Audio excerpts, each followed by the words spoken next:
Hello, phone आया है। आपका फोन बज रहा है, टिडिंग टिडिंग बोल रहा है कब से। वो कुछ चिल्ला रहा है, उसको कुछ परेशानी हो रही है, उठा लो फोन। हेलो, फोन फोन बज হ্যালো,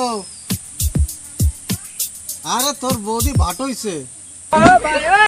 আরে জামাইরে ষষ্ঠীতি বলিনি বলে তাই। আরে প্রতি বছর কি ষষ্ঠী করা লাগে নাকি? বউর খরচাও বাঁচবে, এদিকে জামাই জন আসবে না, তার খরচাও বাঁচবে। শালা সারা বছর কাজ করবো আর লাস্টে ওই খেয়ে যাবে সে জামাই ষষ্ঠীতে। তুই কথাটা খারাপ বলিস না, জানিস তো মাঝে সাথে যে যতই খাটি, তুই বলিস না যতই করো কামাই খাবে লাস্টে জামাই। শালা সারা বছরে যা কাজ করি এই ষষ্ঠীতেই দবা সারি দিয়ে যায় জামাইতে।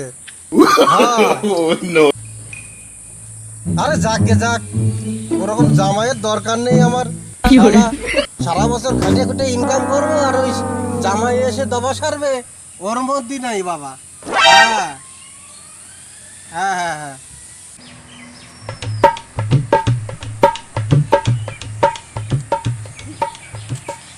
ওই তো শ্বশুর শুয়ে আছে ওখানে। চলো চলো চলো।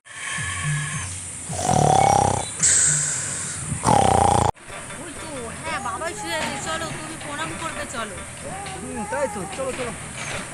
বাবা আমি চলে এসেছি জামা ষষ্ঠী খেতে। টানলো। হ্যাঁ বাবা, আমি তোমার জামাই। আর জামাই? হ্যাঁ। তা আমি তো তোমার বাবা নেমন্তন্ন করিনি।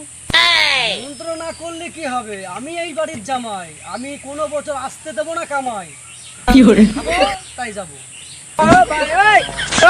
ঠিক আছে ঠিক আছে, কি বলবো বাবা, তোর মা তো বাড়ি নেই। A few তাহলে এবার moments later. ষষ্ঠীটা করবে নাকিটা? মেয়ে করবে? আপনার মেয়ের কাছে টাকা পয়সা দিয়ে দিন, আপনার মেয়ে সব করে এসে দেবে।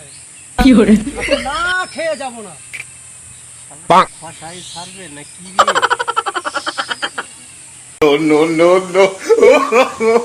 বাস যখন ঝাড়ে চলো আমার ঘরে। দেখেছো বাবা আমাদেরকে ডেকেছে, দেখেছো কিরকম করে পটাতে হয়, আমি ভালো করেই জানি। চলো খেয়ে আসি জুত করে। मजा आया।